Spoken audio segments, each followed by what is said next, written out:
Welcome into Words with Wallace. I'm your host, Nick Wallace. Coming at you, it is Thursday, December 19th. What is up, everybody? First and foremost, if I sound a little off, my sound quality isn't quite what it normally is. The YouTube audience already knows this, but I am coming at you live from my parents' basement, so not exactly in the studio. We put all that effort into setting up last week and unfortunately couldn't get you guys an episode over the past couple days. It's just been pretty crazy for your boy here, but we made it home for the holidays. Great to be still getting you guys an episode because honestly we had a huge week in the NBA across all fronts. First and foremost, should probably congratulate the Milwaukee Bucks, our second annual NBA Cup champions. So we'll talk all about that, how the final games played out, and cover really all the shared viewership experience that went into the NBA Cup and give some final thoughts on that. Just a lot of NBA conversations going on. We had a trade, we had some trade rumors and a trade request, I guess. And not only that, we had a lot of just general conversation about the league pertaining to the state of the league as a whole, pertaining to NBA ratings. Are they down? If they actually are down, why is that?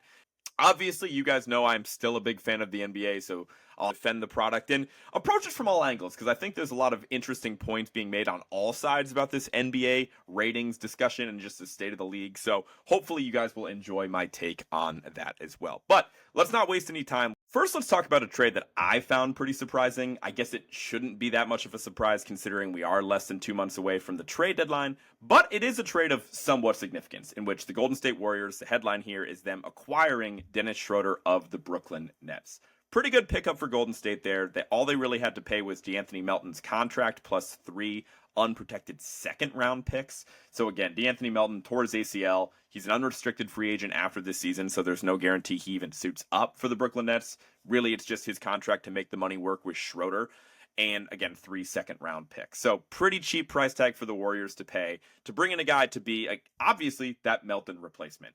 It's been pretty rocky for the Warriors in that off-guard spot all year. Like, Podziemski has been a lot worse his sophomore year than he was his rookie year, and it seems like the team definitely overrated him in the offseason quite a bit, not really putting him into any trade talks as far as we know. And then Moses Moody, Steve Kerr just seems to have something out against that guy. They definitely did need a guy to be like a true on-ball creator, so Steph, if he is red hot, he can go off the ball a little bit, just get him some easy looks in rhythm off of screens. Just somebody to trust that you can actually create and can get to his own shot if that play breaks down and Steph doesn't get wide open. It obviously makes Golden State better because Schroeder is arguably playing the best basketball of his career. 18 points per game, 3 rebounds, 7 assists, and pretty good shooting percentages across the board. So to get a veteran guy and not have to pay a first-round pick, obviously that's 3 seconds really isn't anything that crazy, especially for a Golden State team that's already pretty deep. Overall, I like the move for the Warriors, and the Nets really didn't get anything back in return that moves the ball forward for them. Next, we had trade news that was talked about arguably more than the Schroeder deal just because it is a little bit juicier. It plays a little bit better on social media, and that's Jimmy Butler's trade request, I guess. I don't know if he technically requested a trade or if he just spitballed a couple teams to the organizations. Hey, if you are going to trade me and you're not going to re-sign me, here's a couple teams that I'd like to go to. There was a little bit of drama with this as well because Shams reported that the Mavs, Rockets, and Warriors were on Jimmy's list of desired destinations if he were to be traded. And then the following day, Shams added the Suns to that list as well. So you have the Mavs, Rockets, Warriors, and Suns. We'll talk more about individual fits of all those teams in a second. But after Shams mentioned that the Suns were going to be on that list, I think his agent Bernie Lee took to Twitter to basically attack Shams and then say the reports were false. And I don't know, it seemed really bizarre and over the top. And realistically, I'm sure Jimmy Butler did that in some capacity, whether he came out and said it. His camp made it known to the organization that if he were to be traded, here's some teams he would want to go to. So maybe the agent was just pissed it came off as a request and Jimmy being dramatic or whatever, but it was a bizarre interaction. I'm sure Shams' sources were spot on in this one because it makes a lot of sense for the Miami Heat to move on from this guy. Like, Jimmy Butler has a player option for next season that I'm assuming, not going to pick up. It's for $50-something million, but the open market, he's going to be able to demand probably less money per year over a longer period of time. And he is 36 years old, right? So he's getting up there in age. He just wants to lock in one more large contract. And maybe he's not the best fit in Miami anymore. I'll just leave it at that. So that being said, there are some teams that are out there and could be pretty desirable for Jimmy. He's playing pretty well this season after a slow start, averaging 19 points a game, 6 rebounds, 5 assists, and decent shooting from the field. That 3-point percentage did climb down a bit lower than what it was last year.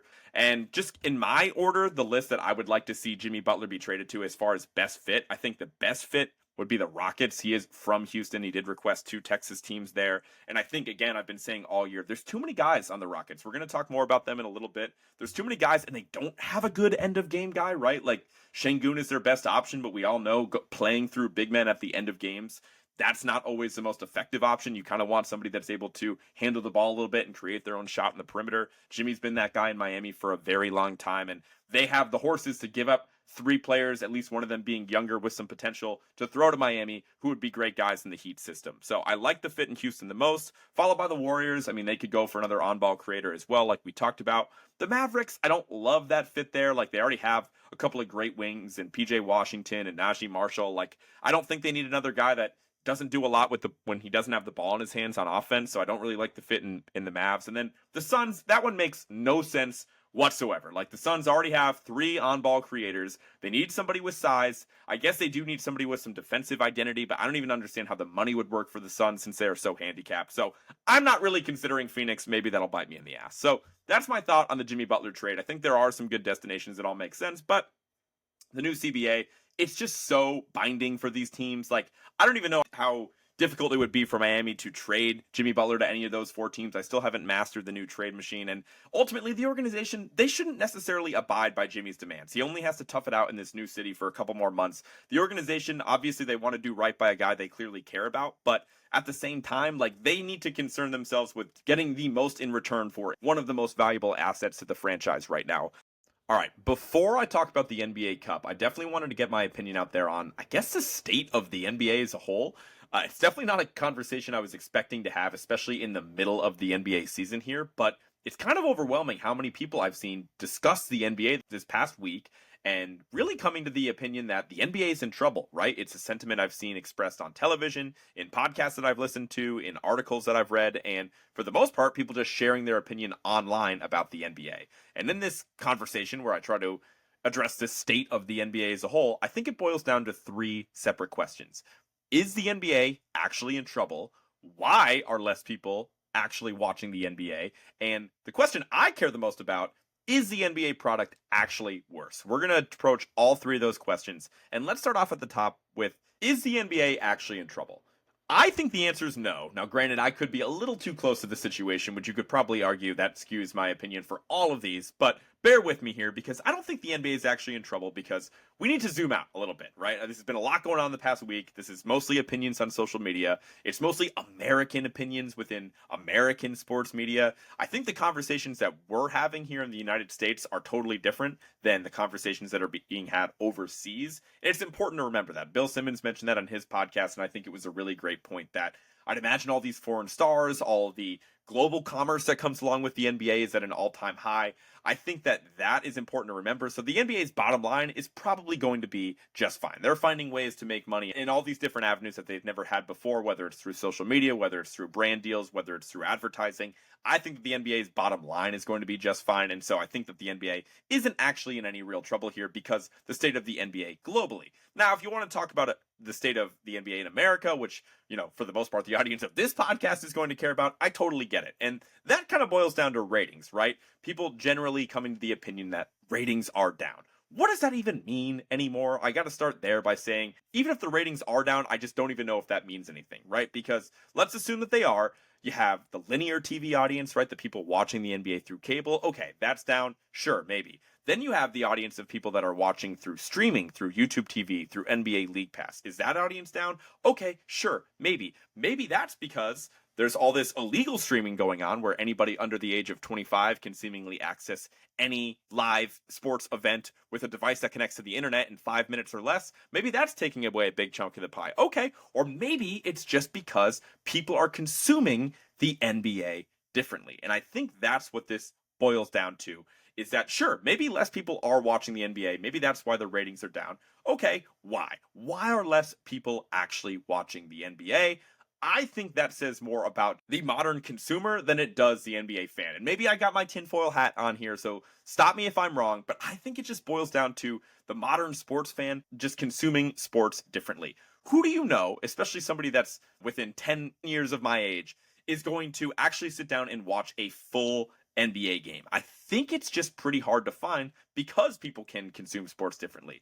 It's never been easier to follow the NBA. It's never been easier to subscribe to a great podcast like Words with Wallace, where you can get weekly updates on everything that's happening in the NBA, or to scroll on your phone late at night and get updates on all the box scores, get updates on all the highlights, get updates on all the drama, all the injuries, all the trade news. All that is available instantaneously, so somebody can follow the NBA really, really easily without having to watch a full game the entire season. And so I think that just because people consume the NBA differently, they're still thinking about the NBA just as much. They're still interacting with NBA content more now than ever before, but maybe they've actually watched basketball less. I really think that the answer to the question, why are people watching the NBA less? It's all those factors. And maybe for the older audience, it's totally different, right? Maybe for the older audience, like I was talking to my parents earlier, it's still hard for them to find games. Like they have League Pass and they have to go to this site. They have national TV games. They have to go to YouTube TV. Some games are probably going to be on Prime or on Netflix or whatever down the road.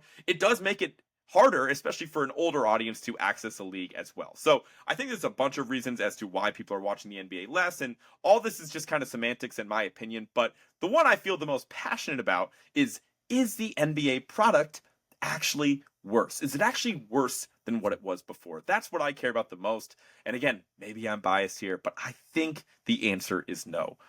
There's so much talent in the NBA. At this moment, it is ridiculous. I've said very consistently, I think the talent level in the NBA right now is at a literal all-time high. What the average, like, fifth man, sixth man, seventh man, eighth man, whatever in the NBA, what they can do skill-wise with a basketball is higher than it's ever been. And I'm somebody that definitely loves older NBA. Like, I grew up watching the NBA. Like, I try to study the game a little bit in the offseason and watch older clips and watch full games of older players and things like that. I think it's awesome. I think you can acknowledge that the talent level is at an all-time high while still being respectful of previous generations of the NBA. But it's really hard to argue against the skill level of what's taking place. The average possession has so much skill to it and so much creativity with the way people are getting to their shot, with the creativity that you see on defense as well, the overall athleticism in the NBA. It's really hard to argue that that stuff has ever been better than what it is right now. And if you disagree, I just have to question how much basketball you're actually watching. And even if you want to go from like a marketability standpoint, I think the NBA is in a pretty good spot right now as far as the storyline. It all boils down to the best players. That's why we love sports, especially a lot of casual fans out there. They cling to sports because of the players, the athletes, the stories that come along with that. You have a really unique group of players right now where you have an awesome blend of young, ascending, A-list talent in the NBA, and then you also have this older generation of NBA stars like, LeBron James, who basically everybody under the age of 30 now seems to think is the best player ever. You have Kevin Durant, you have Steph Curry, who changed the game of basketball, right? You have Chris Paul still hanging on from the 2004 draft class. You have all these older names that are still somewhat relevant. Probably not Chris Paul, that's just me being a nerd here. But you also have guys like Giannis and Jokic and Luka and Jason Tatum and Shai Gilgeous-Alexander and Anthony Edwards that are so skilled. Like, you have this weird blend of past and present. I don't think that the NBA has anything to complain about from a marketability standpoint. And so when you roll that up all together, like, obviously the NBA is not perfect, right? I'm not saying it's a perfect product by any means, but to say the product itself is worse, I just can't agree with it. Like, look, there are real problems in the NBA. Just to name a few real quick, load management. It's a real problem. There's too many games. That's not a new problem, but that's undeniable at this point that football has more of an impact, in part because the regular season games are more meaningful, being only 17 or 16 games compared to 82 games. It's just too many to get people's attention for that long. The national TV coverage, it could be a lot better. They could do a better job showcasing smaller market teams, smaller market players. They could get media folks out there that actually enjoy the NBA product and don't disparage it all the time. For sure, those are all totally valid. Even beyond that, the new CBA and salary stuff for us nerds is hard to understand. The free throw stuff at the end of games is out of control now that teams that are up 3 will foul you as well. Like, we've just gotten smarter about some stuff. The replays, they're really bad sometimes. Like, I totally get all that. You just want the games to go quicker. But I think as a whole, if you're going to let that stuff get in the way of saying the NBA product as a whole is worse, that's just where I disagree with you. So, in summary, I don't think the NBA is actually in trouble. I think that if people are watching the game less, it has more to do with the modern consumer and people consuming the NBA differently through social media, through podcasts, through other forms of content, rather than just sitting down and watching the games. I think that has more to do with the decrease in viewership. And I think finally, it's really hard to argue that the product itself has gotten worse. So, in conclusion, I think a lot of this is going to blow over. Like social media as a whole, once they find the next topic to speak about, they'll go into it. But it's not the NBA Cup. I don't think that's to blame for poor health of the league, if that's even true. I don't think the NBA's All-Star format, which I'm not even touching because I've already spoke way too much about. We'll talk more about the All-Star format in a couple months here. I don't think that's to blame. I don't think Adam Silver's to blame for all this. I think in general, everything's going to blow over and the NBA is going to be just fine.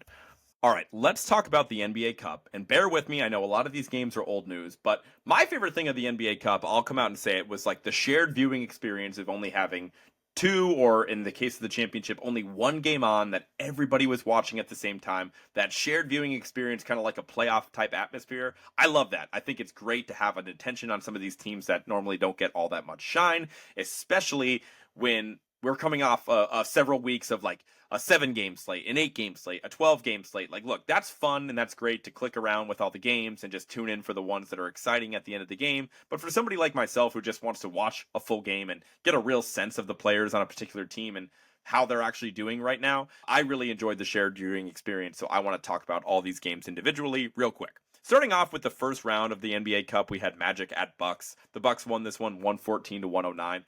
I didn't give the Magic really a shot in this one because they're missing Paulo Banchero, they're missing Franz Wagner, and that's a team that's already pretty limited offensively. But Suggs stepped up in a big way. He guarded Dame Lillard on one end. The other end, he put up 30-plus points. Sure, he could have taken some better shots late in the game, but overall, I was really impressed with the effort that he gave and the Magic able to keep it competitive, despite Giannis and Dame playing really well on the other end, and Bobby Portis just couldn't miss off the bench. So altogether, it ended up being a relatively comfortable win from the Bucks, but it was nice to see the Magic keep it competitive. The next game we had a rivalry that's really boiling up in the Western Conference between the Mavs and the Thunder. The Thunder won this one 118 to 104. It really was as bad of a Luka game as you could see. People were really on Luka that night. 5 of 15 shooting with 6 turnovers. Lou Dort really had him in hell, right? Like, that's the type of game where if the officials call it one way and they're really tight and calls are in Luka's favor, maybe he gets going a little bit earlier. But I like the way that they called it in that game. I think that those two teams, especially with tensions being high, being really competitive teams, they should be allowed to be physical with one another. Luka's a really tough cover, and I think that he needs to find a way to impact that game a lot better than what he did on that night, because it felt like once he had a couple turnovers and things weren't going his way and Dort was playing really physical with him, he just took himself out of the game. He's getting at the refs too much, and we've seen it time and time again with Luka, and so it was disappointing to see him not step up in this one.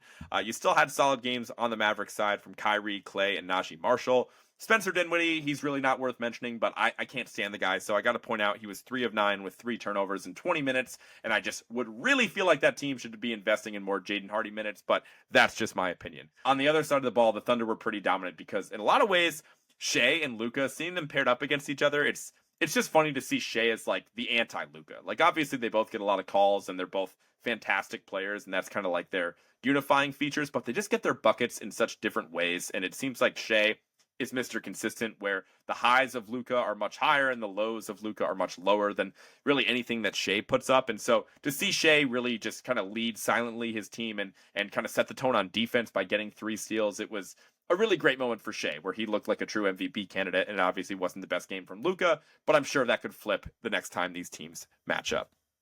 Moving on, we had the Hawks at the Knicks. I think that it was obviously a great win for the Hawks, winning 108 to 100. This was more about the Hawks being impressive to me rather than the Knicks being disappointed. This is nearly a perfect team around Trae Young right now, and I think that's why I've come to the conclusion that the Hawks are more legit than not. I know that they had some bad losses earlier in the year, but they've also had some really great wins, including this one on the road in New York. But you look at the size and the rangy wings that the Hawks have next to Trae Young, it's really the perfect complement to arguably the league's worst defender, to have guys like Jalen Johnson, who is a true second star, great second option for the Hawks. He's been fantastic this season. Dyson Daniels, we've talked about him before, the defense that he provides. Risa Shea, obviously not a very high profile number 1 overall pick, but still a guy that was taken number 1 for a reason. He looks awesome out there at times. Obviously, you'd like to see him shoot the ball a little consistently and be more aggressive. They didn't really trust Risa Shea all that much in this NBA Cup, but most importantly, DeAndre Hunter has been incredible since he returned from injury for the Hawks. That's been a commonality with throughout Hunter's career is that he just can't stay healthy, but the dude is shooting threes at a great clip. He looks awesome out there. And before you know it, you have Jalen Johnson, 6'9", Dyson Daniels, 6'7", Reese Shea, 6'8", DeAndre Hunter, 6'8". Like, those can be the other four guys on the court next to Trey, and suddenly they are a nightmare to defend. They're a nightmare on the defensive end of the court. Maybe you mix in Capella and Nkongwu in there, but I just like the way the Hawks played. And look, it wasn't the best night for Brunson. Dyson Daniels had him in hell, but when the Knicks were off a little bit and couldn't get in their rhythm, it's no surprise that the Hawks are actually a pretty frisky defensive team, and so it was cool to see them go in. And look, I'm not the biggest Trey Young fan, but I kind of love the rivalry he has with Knicks fans. He's super comfortable playing in the Garden, and I must say, the dice roll celebration that he did at half court, that was pretty cold. Keeping it moving to Warriors at Rockets. This is a game I was really excited for, and unfortunately, a really bad call late in the game kind of ruined this one. It was a huge win for the Rockets, 91-90, and it was just all came down to, if you missed it, there was a loose ball where Jalen Green dove on the ball. It was a great play for him. There were a couple Warriors in the mix, and it looked like it should have been a jump ball, but somehow the verdict was a loose ball foul on Golden State. Jalen Green was sent to the line when they were down one with just, 3 seconds left in the game, if I'm not mistaken. And buckets were at a premium.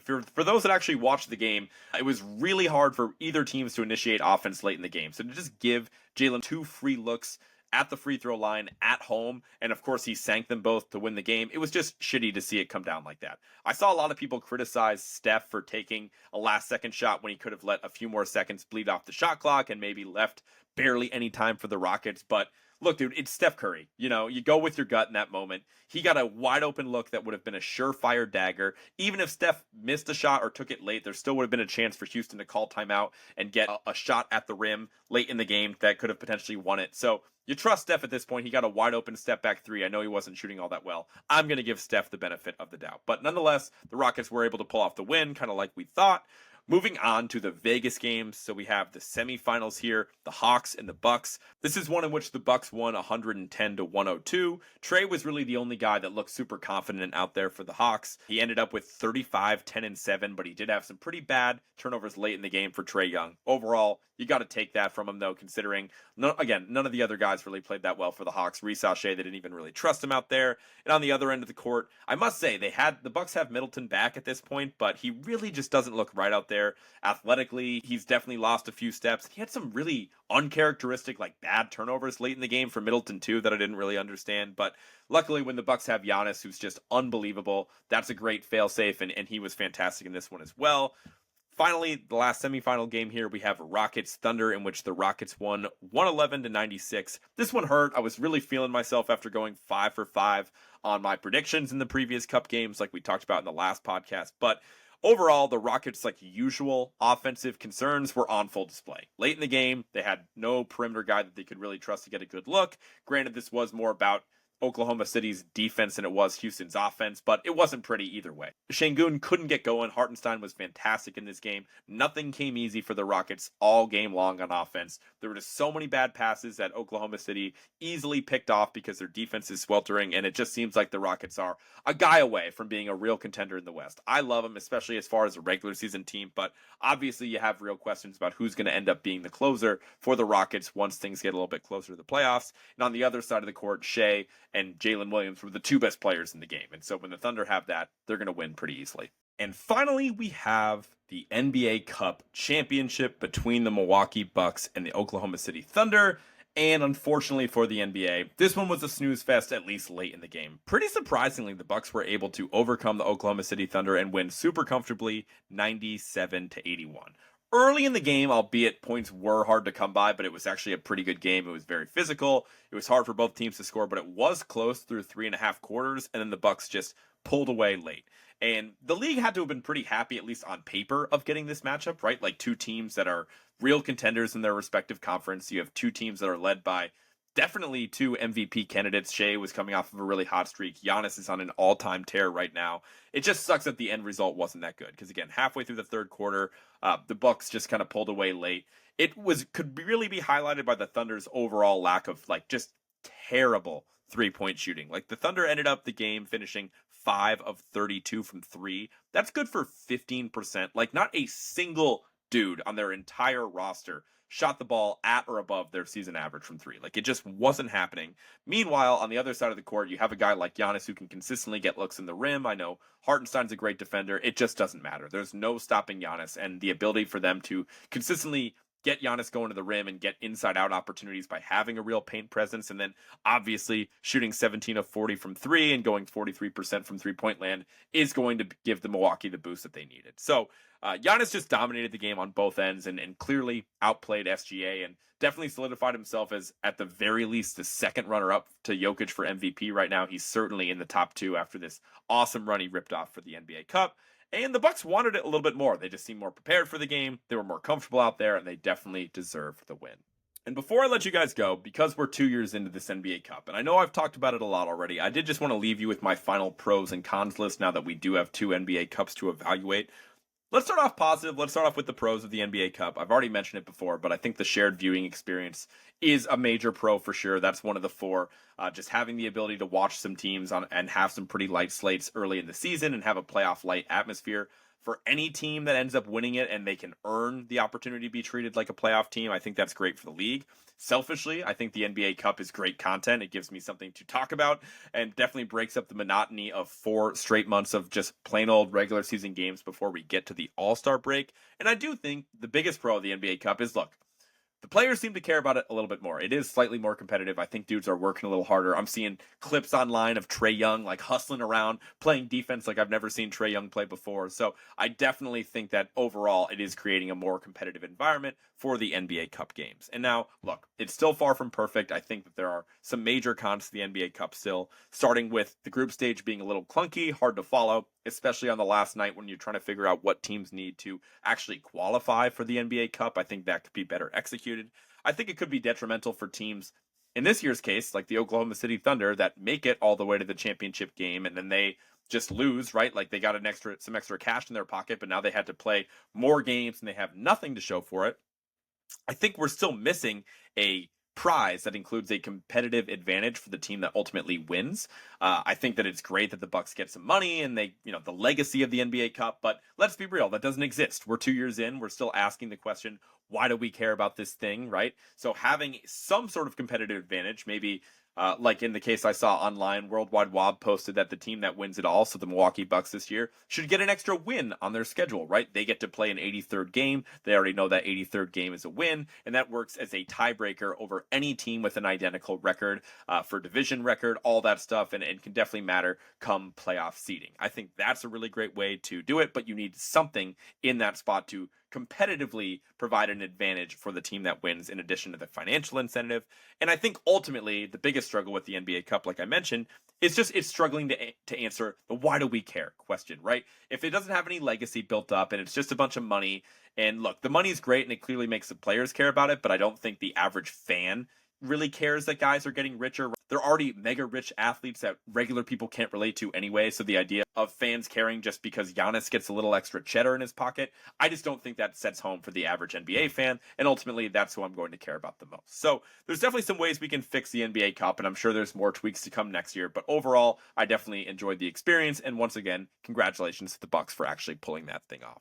So longer podcast than I expected there, but hopefully you guys enjoyed it. Hopefully you enjoyed watching the NBA Cup as much as I did. I know the final game was definitely a disappointment that it didn't end up being close and competitive in the box score, but ultimately we saw some good games throughout, and I don't think we should just put our opinion on the entire tournament as a whole as a negative just because the final game between 2 really good teams didn't end up being close. It's basketball. That's why the ultimate championship is going to be decided with a 7-game series. At least a few of those games are going to end up working out well, and it just did not break in the NBA's favor with the results of the final game overall. But as a whole, I still enjoyed it. Hopefully you enjoyed my rant on the state of the NBA as a whole as well. Obviously, I am home for the next couple weeks, but I will still be bringing you another episode of Words with Wallace next week. Before I let you guys go, be sure to follow @Words with Wallace on everything. That includes Spotify, Apple Music, wherever you get your podcasts. In addition to all the social media content I put out for this podcast, be sure to follow the show on Instagram, YouTube, Twitter, Facebook as well, TikTok, and I will talk to you guys next week. Peace.